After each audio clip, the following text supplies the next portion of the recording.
तो हेलो दोस्तों, तो स्वागत है आज आपका हमारे ब्लॉग के अंदर। तो आज हम हमारे ब्लॉग के अंदर हमारे खेत में इस झाड़ का निर्माण करेंगे। तो आज हम इस सारे झाड़ को हमारे खेत के अंदर उगाएंगे और बारिश का मौसम भी है, इसलिए ये सारे झाड़ 100% हो जाएंगे। तो चलो अब हम इस झाड़ को हमारे खेत के अंदर उगाते हैं।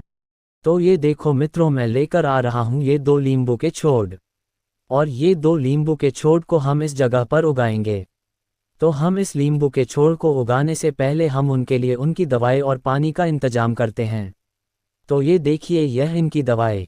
जैसे इंसानों को बुखार आता है तो ये बुखार की दवाई लेते हैं, ठीक उसी तरह इन छोड़ों को बुखार ना आए इसलिए इन्हें भी दवाई देना जरूरी है। तो इनकी दवाई बन गई तो मैं फटाफट इन छोड़ों को इधर उगा लेता हूँ। तो आज सुबह बारिश आई थी इसलिए ज़मीन ज़्यादा कठिन नहीं है, इसलिए हमें आज काम करने में बहुत मज़ा आए। तो मैंने सबसे पहले एक खड्डा बना लिया और उसे खड्डे के अंदर इस नींबू के छोड़ को उगा दिया। और उगाने के बाद यह है इनकी दवाई, और दवाई के बाद यह है उनका खुराक पानी। जैसे पानी के बिना इंसान जिंदा नहीं रह सकता, इसलिए इस झाड़ को जिंदा रखने के लिए पानी बहुत ही महत्वपूर्ण है। फिर उसके बाद मैं दूसरे पेड़ को उगाने के लिए इस जगह को बराबर साफ कर लेता हूँ। अगर मैं ऐसे ही वीडियो एडिटिंग करूंगा तो वीडियो बहुत लंबा हो जाएगा, इसलिए वीडियो को मैं थोड़ा भगा लेता हूं। फिर मैं इस जगह को साफ करने के बाद मैं छोड़ के लिए एक खड्डा बना लेता हूं। फिर इस खड्डे को बराबर सही करने के बाद इसके अंदर मैं दूसरे छोड़ को उगा लेता हूं। फिर छोड़ उगाने के बाद मैं इस छोड़ को थोड़ी दवाई पिलाता हूं। फिर दवाई पिलाने के बाद मैं इसको इसका खुराक पानी पिलाता हूँ। तो दोस्तों, इस साल तो बहुत ही ज़्यादा गर्मी पड़ी है, और गर्मी ज़्यादा पड़ने का मुख्य कारण हम खुद ही है। हम क्या करते हैं, जैसे ही पेड़ बड़ा होता है और उसे काट के हम बेच देते हैं। तो हमें ऐसा नहीं करना चाहिए। हमें गर्मी से बचने के लिए ज़्यादा से ज़्यादा पेड़ को उगाना चाहिए, और ज़्यादा पेड़ होने से फ़ायदा भी बहुत अच्छा होता है।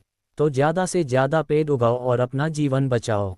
फिर इसके बाद ये देखिए दोस्तों, ये हमें क्या मिला, इसे हम हमारी भाषा में तरबूज कहते हैं। तो ये दोस्तों हमें सही टाइम पर मिला है, क्योंकि हमें बहुत ज़्यादा भूख लगी थी और हमें यह मिल गया। तो आज हम इसे तोड़ेंगे और खाएंगे। तो हमने इसे तोड़कर खाया तो इसका स्वाद बहुत ही मीठा था, और हम इसे खाते गए और काम करते गए। फिर हम तरबूज को खाने के बाद में इस पेड़ को उगा लेता हूँ, और उसे उगाने के बाद में इसे भी सभी पेड़ों की तरह इसे इसकी दवाई पिला देता हूँ, और दवाई पिलाने के बाद उसका मुख्य खुराक पानी पिला देता हूँ। फिर इसके बाद मैं दूसरे पेड़ को उगाने के लिए मैं खड्डा खोदना शुरू करता हूं, और यह खड्डा मैं थोड़ा बड़ा खोदूंगा, क्योंकि इस खड्डे में थोड़ा बड़ा पेड़ आएगा। तो मैं इस खड्डे को पहले बराबर से बना लेता हूं, और बनाने के बाद मैं इस खड्डे में इस पेड़ को उगा लेता हूं। फिर मैं इस पेड़ को ठीक तरह से उगाने के बाद मैं इसे थोड़ी दवाई पिला देता हूं, और इसे दवाई पिलाने के बाद मैं इसका मुख्य खुराक पानी भी पिला देता हूं। अगर आज का वीडियो हमारा आपको पसंद आया हो तो वीडियो को लाइक जरूर करना। फिर इसके बाद हमारे मंदिर के सामने इस छोटे छोटे छोड़ को हम उगाएंगे, और ये छोड़ बहुत ही महत्वपूर्ण है। और इस छोड़ को हमारे गुजरात के अंदर तुलसी माता के नाम से पहचाना जाता है। ये छोड़ ज़्यादा से ज़्यादा घर के सामने उगाया जाता है, लेकिन मैं इसे आज मंदिर के सामने उगाऊंगा। तो मैं सभी छोड़ों की तरह एक खड्डे को तैयार कर लेता हूँ, और इस खड्डे को सही तरह से ठीक कर लेता हूँ। फिर मैं इस खड्डे में इस तुलसी माता के छोड़ को उगा लेता हूँ। फिर इस छोड़ को उगाने के बाद मैं सभी छोड़ की तरह इस छोड़ को भी दवाई दे देता हूँ। दवाई तो बस अब खत्म होने वाली है, लेकिन कोई बात नहीं है, ये हमारा लास्ट छोड़ है। इस छोड़ का मुख्य खुराक पानी लेने के लिए मेरा दोस्त गया है।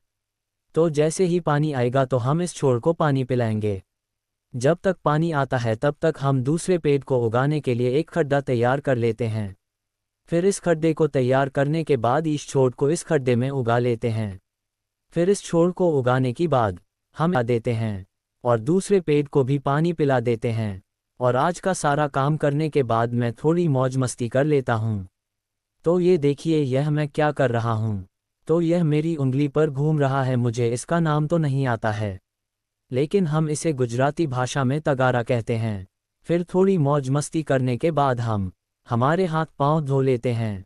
और यह आज का हमारा ब्लॉग आपको पसंद आया हो तो हमारे इस वीडियो को लाइक करें, और अच्छी अच्छी कमेंट करें, और चैनल को सब्सक्राइब करना ना भूलें। जय माता जी।